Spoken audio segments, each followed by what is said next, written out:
Jenny, you weren't even gonna wait for me? I'm just getting it ready. Oh, that's true. We gotta keep it. Yeah, we gotta go. It has to go all around, right? I got your favorite ice cream here too. I got coconut, and then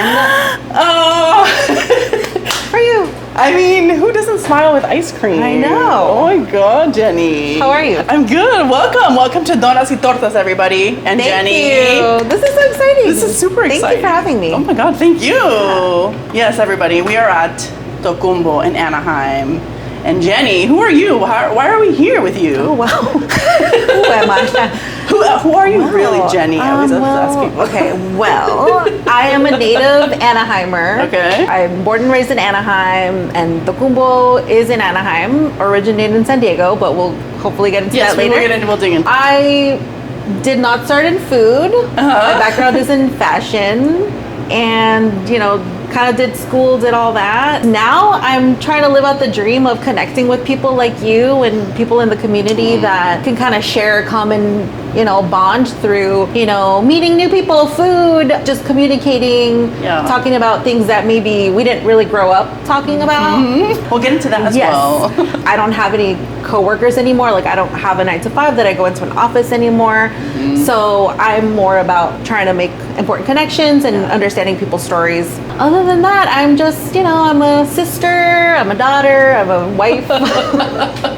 You're a business owner? Yes, I'm a business owner. That takes some time to kind of sink in, but... We'll talk about that as well.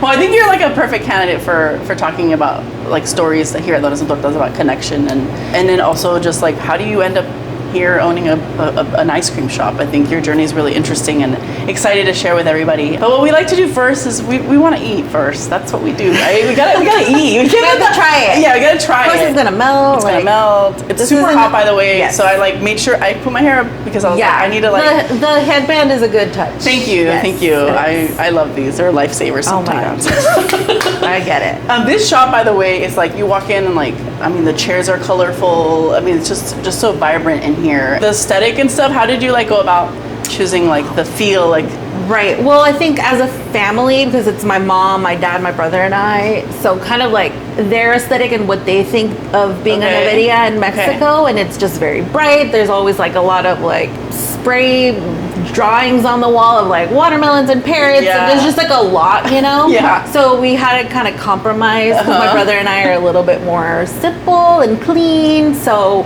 we wanted to keep it colorful and make sure it was still, when people walked in there, it reminded them of maybe being in a paleteria in Mexico, but then also not having too much all at once to look at, because then it's kind of, I don't know, it's too much. To me, it's too much. It's a modern bicultural sort of space, it feels like. It's welcoming in that way, right? Yeah, and so we try to balance, we try to have a lot of pictures on our menus, and we try to have rotating pictures, but at the end of, And what do we have here? What's this? What's this? So I caught it. Yeah, so this is called the Canastita Michoacana. So Tocumbo is in the state of Michoacan, and it's a small town in Mexico where, every small town in Mexico is known for something, whether they make guitars, or our dad's from Cotija, they make Cotija cheese.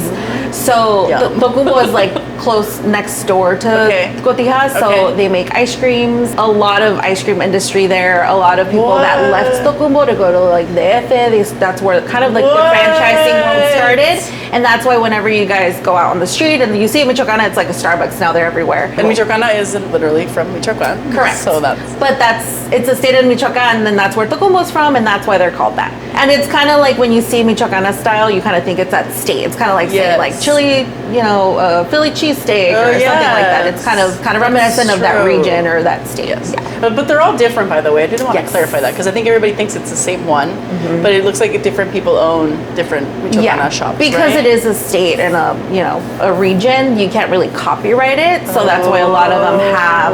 I always wondered something added to the end or something La Michoacana. So, but you're Tocumbo up in here. We are. Okay. And listen, we are. are. And my family has had Tocumbo in the U.S. for 20 years. What? I don't know if people know this. I don't know if people know this. Yeah, so in San Diego. I'm going to eat this while she talks about the San Diego. Please. Yeah, tell us about San Diego. Yeah, so they started, I think, about 2004. So yeah, 20 years. Wow. And yeah, my uncle, he's my dad's brother-in-law. Him and his wife, my aunt, they were like, you know what? We've been working in the service industry a while. Like, it's time to do something else, but they didn't know what. And so my uncle was kind of feeling like there really isn't anything like back home that has these kinds of ice creams. And at the time, there was no Michoacana. There was maybe something at the grocery store you can get, like a paleta or the paletero walking down, but then that's if you catch him kind of thing, you know? He went back to Mexico and like learned how to do everything. When he was younger, he would like always go there. My dad says, you know, when you're young and you're trying to impress a girl, you would take them to Tocumbo to buy them some good ice cream. You can still do that, everyone. Yes. Impress your partner. Yes. Yeah, you can bring them here. We have first dates here all the time. Oh, do you? I promise I won't be eavesdropping on you. Wait, can you tell? Can you tell when it's like a first date? Yeah, you could tell. It's like they don't arrive at the same time. Like someone tries to grab a table. That's so cool. You know, it's very nervous energy kind of. How does that feel to be like a place to bring first dates together? How does that feel? I love it. I love it. I love just like different interactions. Like, you know, in the same token, sometimes, you know, there's very heavy things that can happen here too.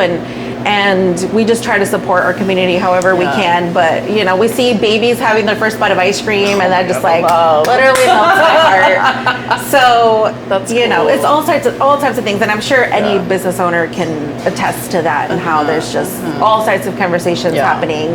It's like a bar. Like people just, you know, after a while they know you. And then going through the pandemic too, you know, you saw people lose loved ones. We lost customers, unfortunately. Like kids lost their parents. So it was just kind of, you don't realize how attached you are to your customers until big life events happen. And then, you know, everyone's crying and then they're kind of overwhelmed that we're overwhelmed, and it's kind of like, you know, we see them once a week, and it is like a bar. You got me thinking. I'm like, wow, it does feel like a bar, a space to bring community together on a pretty regular basis. So yeah, you're gonna see. Yeah, and we have a pretty big neighborhood behind us, so a lot of people walk to go to the market, to do their laundry, to go to the restaurants around here. We're kind of like a good pedestrian this is like area. A great spot. So a lot of them, even like right now, they're walking by and they want ice cream at 8:30 in the morning. Sorry, but I'm talking to Jackie. I know some people are trying to get in. I'm like, it's for me. It's for me. That ice cream is for me. What dish or what food here has been something that you personally have really enjoyed or loved to? I don't know if you've created a certain recipe or done something. I don't know what comes to mind. So my brother, he makes all the ice cream. So he learned from What's your brother's name? Ricky. Ricky, shout out Yes. Ricky. Ricky he went to San Diego and like just fully immersed. My cousin Omar is now taking over the paleterias. They have 4 down there now. Wow. Yeah, so really proud of them. That's very cool. He taught him and his cousin Martin, they make everything, and they taught Ricky everything. They taught us like the basic business things. But you know what? At the end of the day, you realize just how, yes, we're similar, but just regionally San Diego to Orange County, like we're kind of different. You know, there's people from different parts of Mexico and Central America, or even just like Asian communities that we kind of meld the flavors. So that's kind of interesting to kind of learn about. But you know, we love nostalgia, and that's basically our. I was gonna say, I taste some galletas in there. Yes, so I snuck in. I was like, what is this? I snuck in galletas Marias. And that was kind of super nostalgic. Yeah, Ricky and I had run out of some fruit to make some ice cream, and so we're like, oh my god, what are we gonna fill the space with? And we were literally eating galletas Marias and coffee in the morning. And so we're like, what if we make this? And it was just, it's so simple, and we were just gonna have it like as a one and done, and then people just became so obsessed with it. Delicious. And it literally goes well with any ice cream flavor, like fruity or chocolate or anything like that. Like it just goes so well with it. That's one we created together. I also helped create the vasito gansito, which again, like trying to do the nostalgia of the gansito. And I remember going to the market and seeing them in the freezer aisle. And so we like, keep them frozen. Yeah. And so we just do a little sundae now with a gansito and some ice cream and strawberries. I love that. Yes. So you're like sitting down having coffee with your brother doing this. Like you are working with your brother. Okay. A lot of people tell me they're like, you work with your wife. Like, oh my God. But working with your brother, like, how is that? How is working with your brother? Don't do it. I'm just kidding. Ricky! No, I actually love him so much. He's 5 years younger than I am. You know, it's kind of thing where you're close when you're little. Yeah. And then you kind of go off and do your own thing. Like, I was already in college. He was finishing up high school.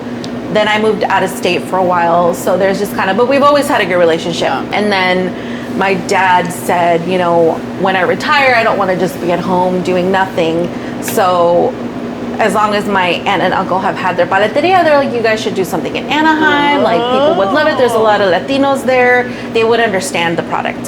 So it was your dad, yes. like being like, hey. Yeah, and so we just, you know, I was on my own path, and so was my brother, and we just weren't really ready for that yet. Yeah. And so then when I moved back from out of state, I, you know, again, was working on my career, and then my dad's like, hey, like, I'm closer to retirement, like, what are you thinking? So we just, I don't know, we did it. And took the leap, it just, yeah, it felt like the longest process, yet the fastest process. It was like all of a sudden we were open and we didn't know what we were doing at all. Like before this, my brother was never an ice cream maker. Before this, neither of us had ever had our own business or knew what, like, you know, pulling a permit was or going through the health department. We had no idea, never worked at a restaurant. But, you know, thankfully, like I said, we have our family that were able to kind of guide us through. And we met a lot of good guardian angels along the way. And, you know, the city of Anaheim and just, you know, neighbors and other business owners that were excited to see us here. Yeah. We did it. And so now we're going on 7 years. 7 years. It's crazy. Oh my God. Okay. So you've been talking about your career, and so you joined more full-time in the last few years. Yes. And I want to talk about that because I think as women, we have our careers and choices. I feel like it doesn't have to be linear. I think everything that you experience leads you towards where you need to be and at the time, and you pick up skills. But I find your story really interesting about how, like, what you navigated and then how you got to, like, be like, you know what, I'm going to do this. So where do we even start with that? What were your ambitions coming out of college? Like, yeah, so I went to a high school that was very centered around college. Like, college was the end like higher goal. Education. Like, yeah, and so in my immediate family, like, my older sister did some community college. Like, my parents didn't go to college, so it was just like, well, that's something I want to do. Like, I love learning, and so I felt like that was something I wanted to do. All my friends were going to college. It just felt like I was in that environment where that was the path and nothing else. Yeah, exactly. Yeah. My parents were never really like, you have to get straight A's, you know, it was more about pick something you like and, you know, apply yourself and learn about it and try to make a living out of it, you know. Like, they just want to make sure we were going to be setting ourselves up for, like, an okay future. I thought I wanted to be a vet when I was younger because I love animals. Okay. And then as I was learning more and more about biology, I was like maybe not. You have to have, like, a stomach for it. Yeah. And, like, I love them. I was like, I don't know that I want to see animals in pain all the time. Yeah. So then through school, I had to choose either business or health pathway. I don't know why they make you like if you want to be a doctor or whatever. And so I was like, I like the medical field and I'm good at it, like the bio stuff. Like, I'll just do that. I don't know. I'm like, you know, 14 years old trying to decide what I want to do with my life. So weird. And so then I just chose that, and I had a lot of fun doing it, and I even got to do forensics classes, things like that. Oh, what? Towards the end of high school, I'm like, no, I see what the business kids are doing, and I want to do that. Like, they're building, like, fake businesses, like, actually selling product in the school. Like, it was more like, here's the marketing department, here's the design team. Like, it was more... It seemed a little bit more collaborative, and I didn't realize until later that that's kind of what I was more attracted to. And so I was trying to switch, and then the counselor said, no, it's too late. So I was like... You're like, no! Yeah, I was bummed, but whatever. Man. So I took a random test, and then it said, based on what I liked at school, that I should look at fashion merchandising. And I was like, okay. And then as I was looking more into it, I had a few cousins that went to FITM, and Okay. I was like, oh, okay, this is cool. Like, I can see this. And then toured FITM. I didn't like it. Why? I just felt like limited in a sense of, I was like, what if I don't love this while I'm in it? And it was so expensive. I couldn't face having my parents invest that much money or pulling out a loan for something I was like unsure about. How about, So I ended up going to Cal State Long Beach, go beach. I like Cal State Long Beach. It's Thank you. Yes. It's a good one. And I loved it. I did, I did fashion merchandising. I did some internships through there. Can you tell people what that is? Because I think people don't realize that that's like an actual career. Yeah, so people think when they're in fashion, I mean, now I think there's more education behind it, but like when I was starting out, everyone thought either if you go into fashion, you're either a designer or you're a buyer. And I thought I wanted to be a buyer, right? Oh. I did some internships and I was like, oh my God, I'm at a boring office desk. Looking at numbers, getting anxiety about like, oh, what's gonna sell, what's not gonna sell. And so I was like, ooh, I don't know. So again, always do an internship if you can, or shadow somebody, I guess. But yeah, there's many jobs you can do. You can not only be a designer, you can also work in production, you can do product development, which is ultimately what I ended up doing, which I didn't even know was a thing. So you basically what I ended up doing was working with designers and planners and production managers on making a garment come to life. Do you notice that every step it's like it seems like you were very open to like, let's see if this, like, you weren't like, this has to be it, or like you weren't like this extreme. You were just like, it seemed like you were just very like, you were sort of like interested, exploring, open. And it seems like that really helped you to kind of like move along in a very honest way. I don't know if you noticed that. I think honestly too, it was the people that were in those environments. I knew, seeing the way this department operated, I knew I didn't like maybe some aspect of it. And then I thought I wanted to do something more international, like, I want to travel, kind of thing. And I did get to travel, which is really nice. You did the thing. Yeah, I did. I did tried it out, right? I did. You did. I know. I have to be proud of myself for checking some things off the box. Yeah. Like I love how you're like, you know what? I'm gonna look into that. I'm gonna do that. Like so many of us, I think growing up, like some of us are afraid to take those chances or to like even just explore. Or be, like I say, being open to those things, and I don't know if you think that where that comes from for you, where you're just like, because I can be extreme sometimes. Like Anna always reminds me, like if it's this, then it must be that, and it seems like you're more balanced in terms of like, well, I'll try that out and we'll see what happens. Like you're not like. It definitely takes a while for me to get used to the idea, but when I get there, like I'm ready to jump. Okay. But it does take me talking to, whether it's my boyfriend at the time, my husband, or my family or my friends, and kind of like getting feedback or finding like a good mentor in that space you're in. I always felt like I craved that. Like I needed someone to look after and not just like feeling like I'm just there to do a job. Like I like being like, oh, hey, listen in on this meeting and like learning something kind of thing. And so I ended up getting restless in LA, and I was like, hey, there's this grad program that there's traveling involved. And I did it, and I was in New York for 2 years, and there was traveling involved there, and I met some of the most amazing 15 of us in our class, and I think there were only 5 Americans in the class. Everyone else was international, and just like learning different perspectives from them, just even from like labor, like what's the proper age for someone to start working, and in some countries the opportunities that they have there aren't like they are here, and just kind of hearing them out and understanding like why they don't have an issue with 12-year-olds working, and there's just like hard conversations that we had. I had a teacher that was basically predicting what's going on right now, so I'm a little scared of that. Really? Yeah. Okay, I want to shed light on this for a second, because I think it is important. I find that people might be scared of things that are different, or they don't know or don't understand, and I love that, like, I think exposure, right? Like humanizing other people, where they come from and what they know. It's enriching. enriching, right? It sounds like you were enriched. Like, Yeah. how do you feel like had you not had that experience? Like, what do you think you would have been missing out on? I think you get stubborn kind of when you're not that open-minded, and you're like, this is just the way that things have to be because this is my reality. Even growing up here in Anaheim, like my reality in the high school I went to isn't the same as, you know, a lot of the kids coming in here from the local high school.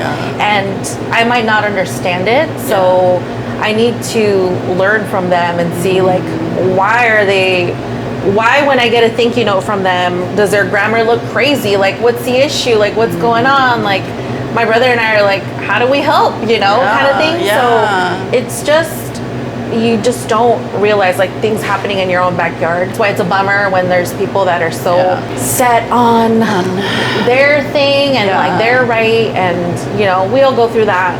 But I think, you know, just listening and understanding people for, you know, how they came in and how different people have different starting points, and so you can't be that tough on them either. But I mean, it's good to have conversations like this because you really can try to understand, or at least hear out another story in a different situation that'll make you think differently.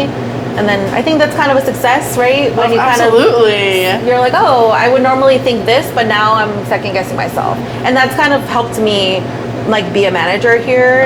I've known, like I've had all sorts of bosses and I know what I don't like. There are certain things like I don't want to make anyone on my team like emotionally feel a certain way. It's just ice cream. Like at the end of the day, we're not saving lives. It's ice cream. If something happens, like you know, we can talk about it. There isn't, you know, as long as they're not stealing or doing something crazy, then there's no reason to belittle anybody or make them. And if it doesn't work out, I'm like, honestly, like it's okay if you're not meant to work at an ice cream shop. Don't be so hard on yourself. Maybe you're supposed to work at like, I don't know, a theme park or a library. You know what I mean? But there's a lot of young kids and they feel like they have to have it figured out. It's kind of making sure that they're, you know, if they drop something, that's not like the end of the world. You know, it's I drop things all the time. And you know what's interesting is that they're gonna take those lessons going into like, because there's just, you know, I've worked in environments where it's like there's such a intensity when things are, when there's mistakes versus like seeing those as opportunities to be like, okay, where do we need to support you or grow or whatnot. And so those moments that you're giving them is like, instead of feeling like down on their luck, they're like, no, like what did we learn? Let's move forward, you know. And I think that's important. And you mentioned emotions. I hate to go right into that, but you mentioned it, so I was like, I walked right into that. You really did. We talked about, like, obviously offline, we talked about how, like, in corporate settings, you know, there's not space for understanding that, like, we're humans and we have emotions and, like, we're not robots, and creating space to be emotional and all that. So for you, I know you made the transition from full-time corporate to coming here. Was that a goal of yours? If you're like, hey, like, you can be emotional. Like, how was that for you? I think for me, like, I thought I was gonna spend the rest of my life in like what I was doing, and I really did love it. I loved it. I still miss it, but I didn't love like where I was doing it anymore. And it was just like, you know, the pandemic caused this like, oh my God, the business is gonna fail. Like, I mean, everybody was feeling that, but at the end of the day, it's like people were losing loved ones, and I was trying to start a family. So it was kind of like this internal conflict of like, do I want to be stressed out at this company that like, it's totally changed because of the pandemic, and like, you know, half the company, it's half the size it used to be. We were doing a good job. We were succeeding. Everyone was at home. Everyone was like, you know, lounging, going in the pool, like, you know, buying swimsuits, like, you know, it was like we were having a good business, but it wasn't like what I needed at the time to help me in my family planning.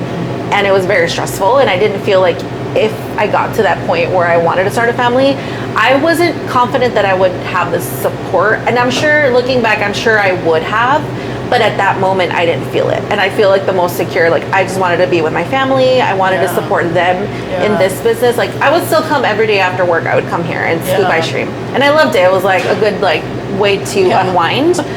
But I was like, I want to be here more. I want to make sure that, nothing falls through the cracks during this time. We weren't sure if we were going to have to close or not.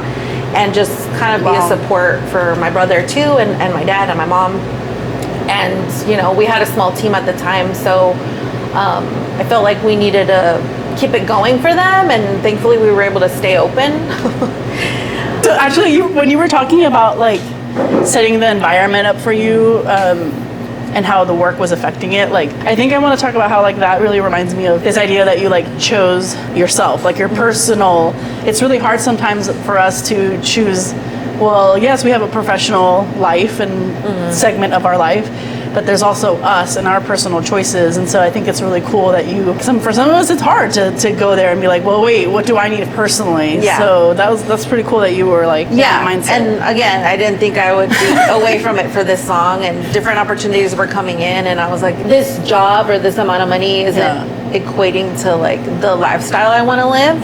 And let me tell you, I miss my salary. I do. But I just the freedom of getting to do things like this, or like meeting new people and getting out of a building. It was something that I couldn't trade in once I had it. I loved working with my family, like as much as like there was like this time of adjustment. Like, you don't really work with your parents. Like you don't know how they are. I'm like, kudos. At work. Dad was a manager. Like there's ways that he manages, and I think everyone just expects to fall into whatever roles they had in their other lives and take it on here. But it's like, it's got to be more collaborative. Totally. And so it was just like an adjustment on like how to communicate, like who's more sensitive. Like we all have the same way of like feeling angry. So it was kind of like navigating. Then there was a time where like it felt like my brother and I against my mom and dad, or like me and my mom against my brother. So it was different things, but we do learn a lot from each other. Like, they've learned to like be more at ease now, and not see us like just as their kids. Like, they're little kids. We're running a business. We're helping them like pay bills. Like we're running a team. Like they let us like operate things how they think that we need to be doing it now, which is nice. And sometimes when I want to be more conservative, my dad's like, no, like go ahead and do this. So it's kind of, we're at a nice point, but it did take like a good year to kind of understand each other in a way that we've never known each other before. Is that transformative for you? Like in a way, because you grow up a certain way with your family and getting to know them in a certain way. And it sounds like with this, it kind of like in an ironic way, it sounds like it's helped to better communicate and like and appreciate each other's differences. I don't know. I think that's a good way to put it, for sure. And it's nice now, like if I need a timeout, my brother kind of already knows and he'll like take over, or vice versa. And so it's kind of a nice like tag team situation we've got going on now. And but we do spend a lot of time together, which is nice. And that's kind of what I was hoping for, is like how do I spend time with them and not feel like I'm missing out. And next thing I know, like they look so much older, or like I am so much older, and I'm like, where does the time gone? I'm like sitting in an office like all the time. I don't see them, so it's kind of nice for that reason. And also for my brother too. He's my little brother, but I've learned a lot from him too. And even just sometimes when I'm worked up, he'll just be like, you can let it go now.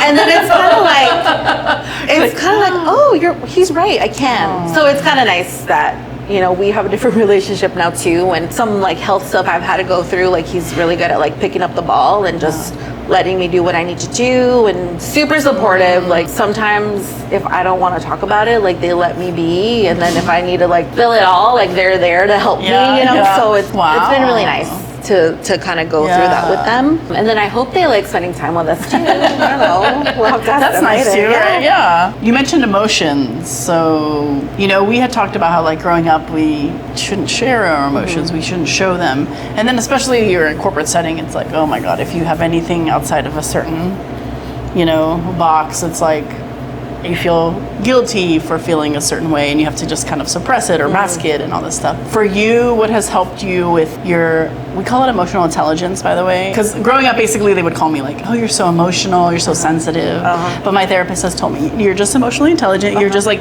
you are really in tune with your emotions. Oh, okay. Because some people are so afraid of like all the range of emotions that they'd rather just be like, I'm good, Well, how is it for you, like your experience with managing your emotions and all that? The best way I manage my emotions is I go in the walk-in freezer. I need to get me one of those. It does help. No, I honestly just think it's different like going through different experiences. Like sometimes you don't know when you're gonna have like a burst of emotion, whether it's sad or happy, like you just don't know sometimes. So I think that's why like being surrounded by people that are like, oh, you know, sometimes like it's, I hate to say this, but there are some like customers that are triggering for me. And so I've had to communicate that with my team and my brother and say, hey, like if this person comes in, like, do you mind like, you know, taking over? And it's kind of worked for some of my other team members that way. Like if they have someone that they feel is inappropriate, like I feel like a mama bear, like, oh my God, like who's trying to hurt somebody kind of thing. But it's like you have to, and I think for them to hear me say that and be like, listen, like we're very grateful for all of our customers, like 99.9% of the time everyone's great, like everyone's in a good mood, it's an ice cream shop.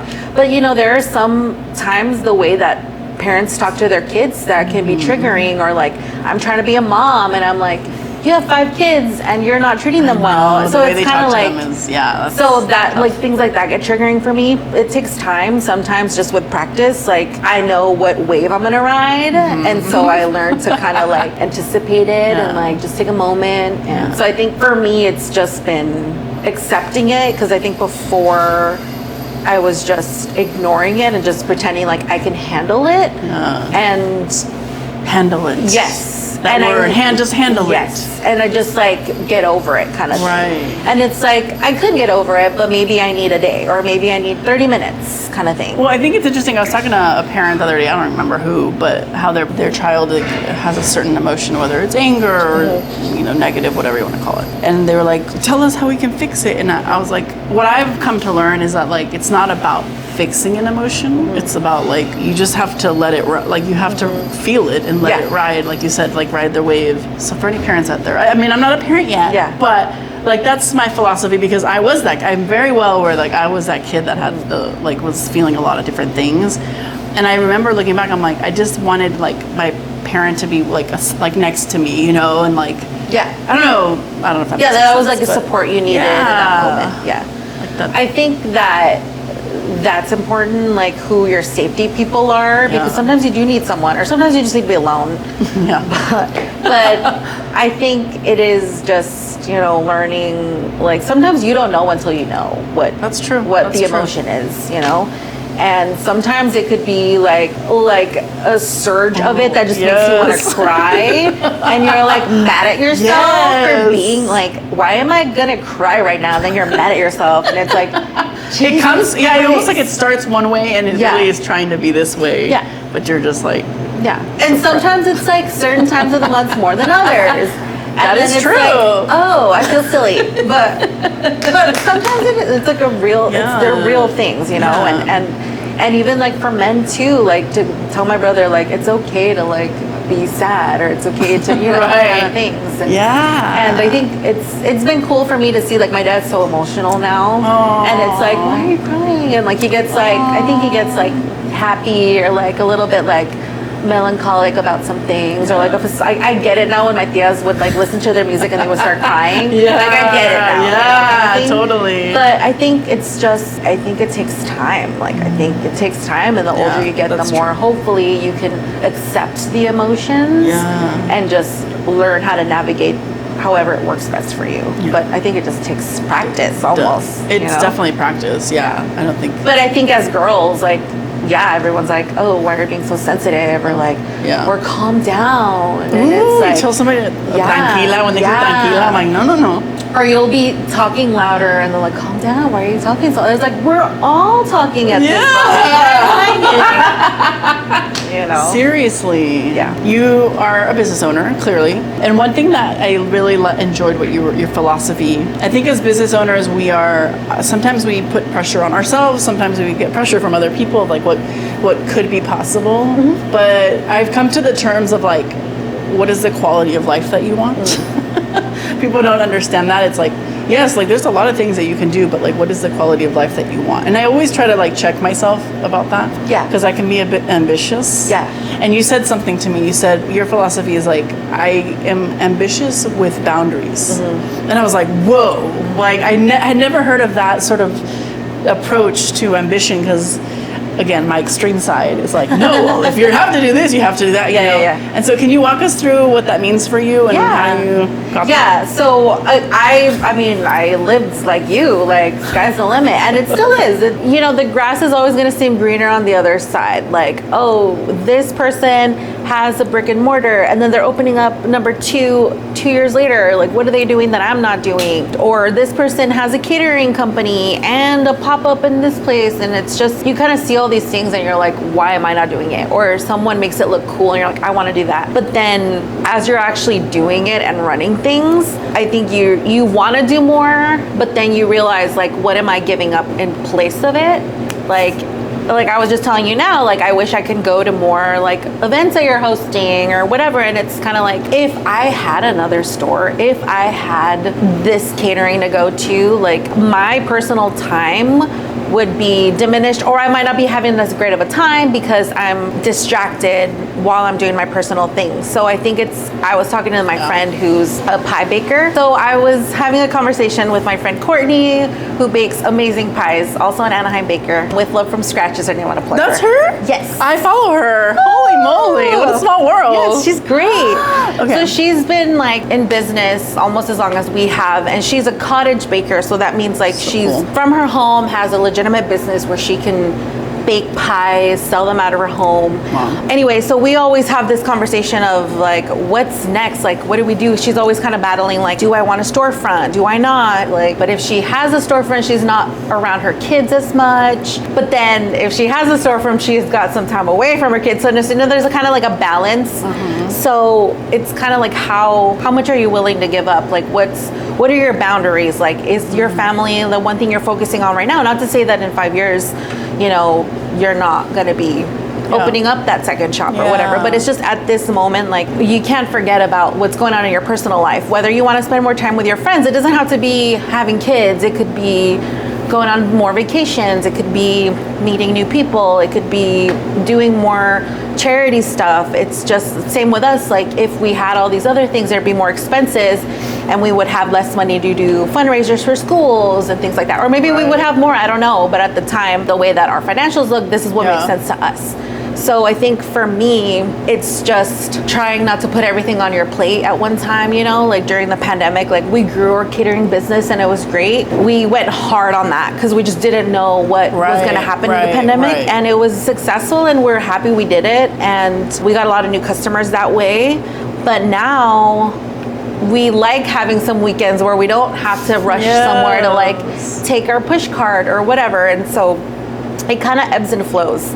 And so we don't do any advertising for our catering, but if I know like one day that's what we want to do, like I could push the marketing and I know we can push it to the next level. Yeah. But at the moment we're happy. My brother and I, like, same thing, like he's newly married, he's trying to start a family. So it's not just about what I'm willing to do, it's what's our team doing. Like, that's my brother. Like, at the end of the day, like, I want what's good for him personally. And if something happens to him, he gets sick, like everyone will suffer because he's like the heart of this place. And so, he makes everything and all of our customers know him. So it's also about making sure like we're helping protect other people's well-being too.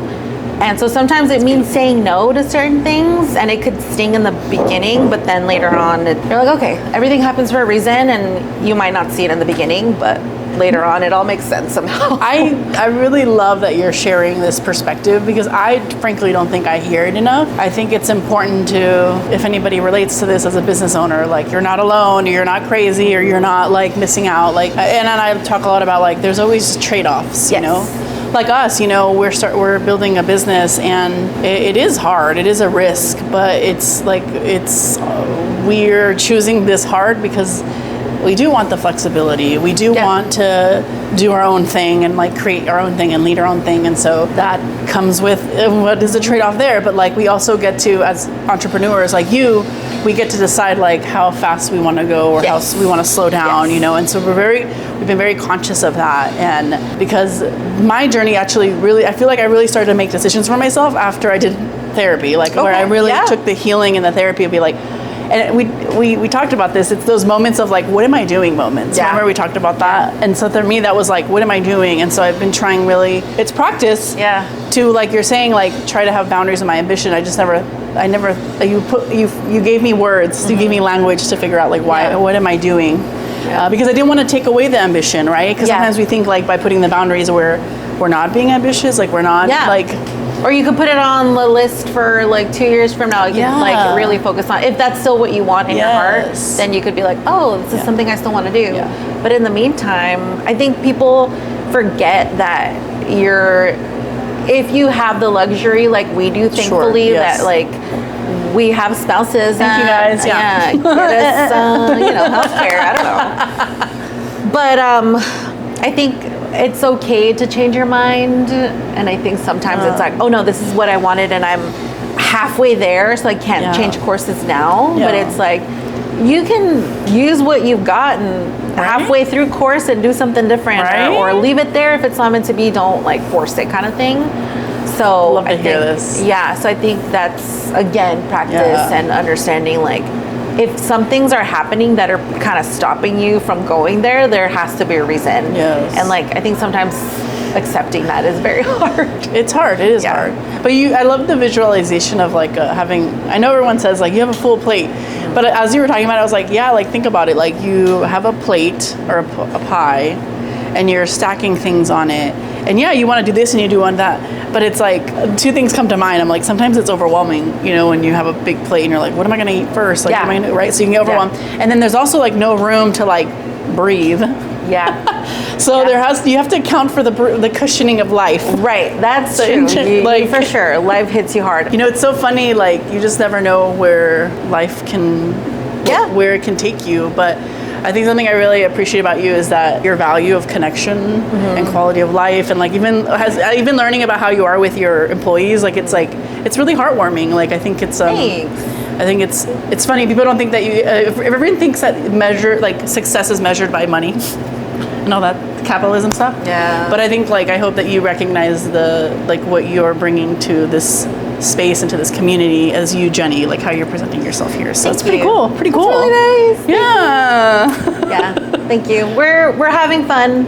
We're able to have a good team. Like this is the most people I've ever had on our team. So like letting things go a little bit and letting people take over is a little hard at first. Yeah. But afterwards, like this is great, and like for them to take ownership of it means like hopefully I'm doing something right. You're definitely doing something right. If people think they're our family, I'm like, cool. Yeah. They think, and I don't want to be the like, we're all a family here. I don't want to be like that. But at the same time, like I know for sure today I'm going to see one of them and they're not even scheduled to work today. So like I know there's always someone, and you can ask our customers, like when they're sitting here, they'll see like our employees come in all the time to buy ice cream, and I try to hire people that like our stuff and like who we are as a company and as a family.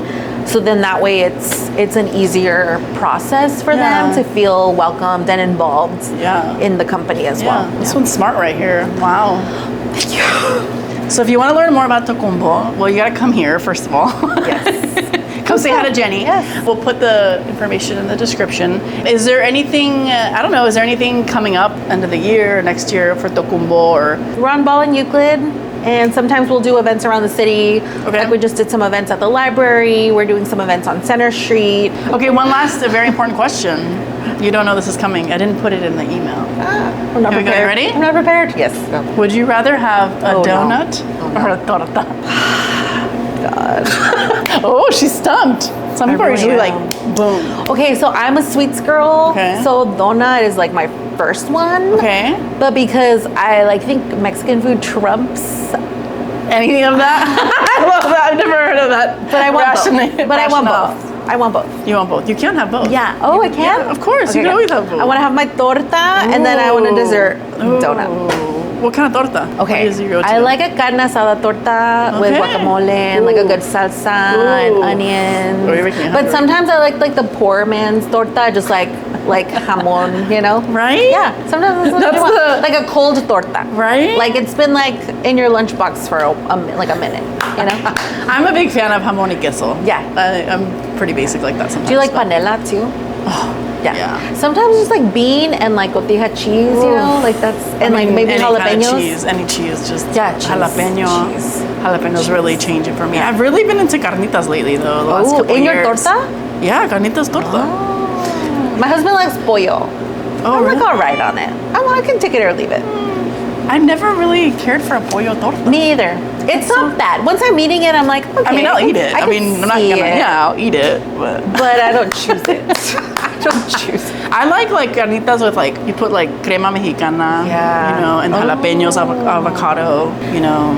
Don't you feel like this sometimes? Like, I don't know if your mom's like likes to cook or your Yeah, dad she or they're a doesn't. good cook. My parents cook very well, and so sometimes like that's my benchmark. So sometimes if That's I pretty go big. get like a torta somewhere, I'm like, not it. This ain't it. No way. See, I ruined it. I bet. I mean, Yeah, unfortunately, ruined my it. mother, I love you. She knows that. She wasn't always not really into the cooking thing. Yeah. But for me, when I had my first torta in Mexico, that was what. It was just life changing. And just like the bread. the bread, and they put like mayo. I don't know if it's mayo or butter, but when they like put it on that skillet yeah. grill. So is a mollete a torta? That's a good question. You I can don't ask your next guest I'll ask that. them. I'll ask our next interview about that. And they, you know what they put on theirs? They put a little cherry tomatoes. So it's like a really fresh version of It's like a little mollete. like a avocado toast yeah. kind of thing. Oh, But it's okay. like, yeah. I will ask that. Yeah. I'll be like, hey. Or all molletes tortas, but not all tortas or the other way around. Do you have an answer for that? Do you have an opinion about that? I think that's it. I think That's all the thing, molletes right? are tortas, but not all tortas are molletes. I don't know. Okay. Where do you get tortas from here? Do you have a space a place that I you honestly like? get bolillos from the Gallo Giro over here, and we'll make them here. Like sometimes Ricky and I will go to like Northgate, and we'll get panela, and then we'll just do like tomatoes and onions. Or my mom will bring frijoles, and we'll just make beans and cotija Yum. cheese. Yum. Or we'll have leftover carne asada. We just make them here most of the times. Well, we're gonna have to come back and try your tortas then, dude. Yeah. I'm like, I what? know. My mom sometimes is like, well, this is good. We should make this. I'm like, this is a whole other It's a restaurant whole idea. other thing, yeah. I can't with food. Ambition with boundaries. Yes. It will. It's on the list. Yes. Sometimes It's on the we add certain food items, but I love it. I love it. Keep it real, linear. y'all. Yeah. Keep it real. Still makes sense to the ice cream. Yes.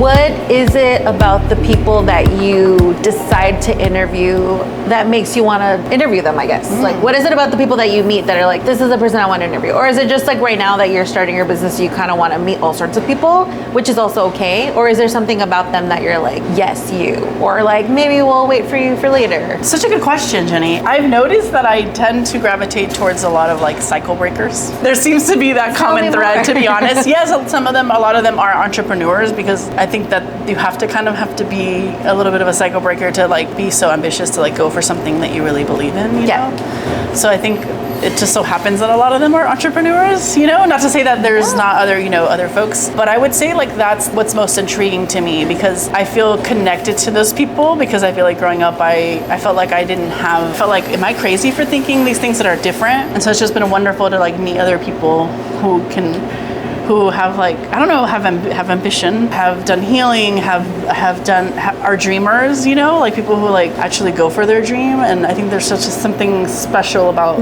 those things that just make me just ask so many questions. Because to me, I'm like, those are the change makers. You know what I'm saying? Yeah. To sound not so cheesy, but like, and obviously like Latinos, like LGBT, like those I gravitate toward those people too because it's like You feel like motivated by them somehow? Yeah. You know, when I started doing these interviews in 2018. Oh wow. Yeah, I did a few interviews, like I did like 6. It was fun, but I was like, what is my point here? You know, I didn't quite know. And so through the therapy and the healing, I realized like, I think what the most motivating thing is like, I want to hear what people are feeling. Yeah.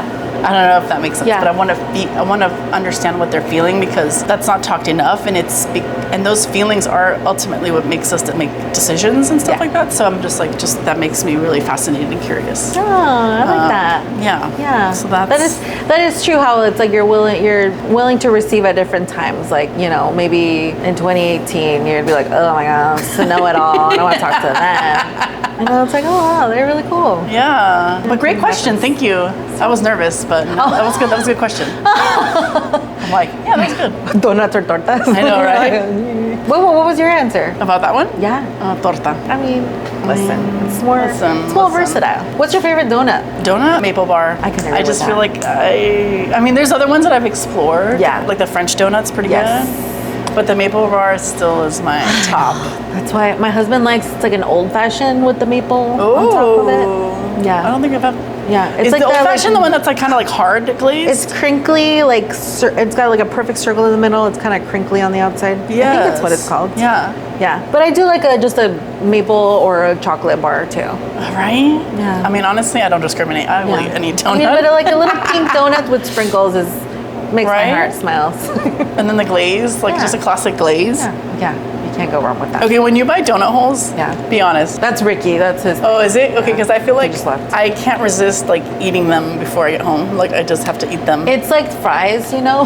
It's like fries. It's like fries, dude. But and I'm like, am I the only one that like? I'm just like, can't is your resist. donut shop? Did your donut shop stop making sprinkled donut holes? Because ours did, and I was really sad about it. Now they're all glazed, which is fine. Yeah, but it's not like it could be better. You know? I know. So that's true. They stopped making them. Yeah. I know. Maybe it's like hard. It's hard. Maybe it's an ambition with boundaries thing situation. They're like, guys, you know what? It's taking too much time. We gotta cut money somewhere. Those people have to get up super early, right? I know. Because I was like, oh, I want a bakery one day. I'm like, no, I can't get up that early. Like some of them are open 24/7. I don't know how they do it. I don't know either. But it is what it is. You're open how 11 to 8 every day. 11 to 8 every day, everybody. We used to close later, and then I was like, I like being home at a certain time. Yeah. To unwind. Yeah, that's good.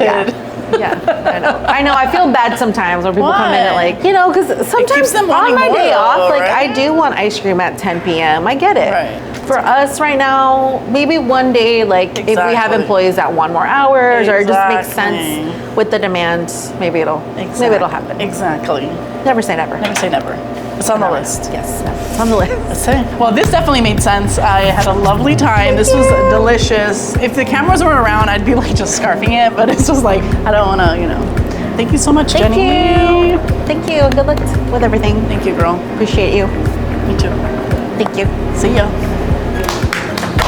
That's a wrap on Jenny.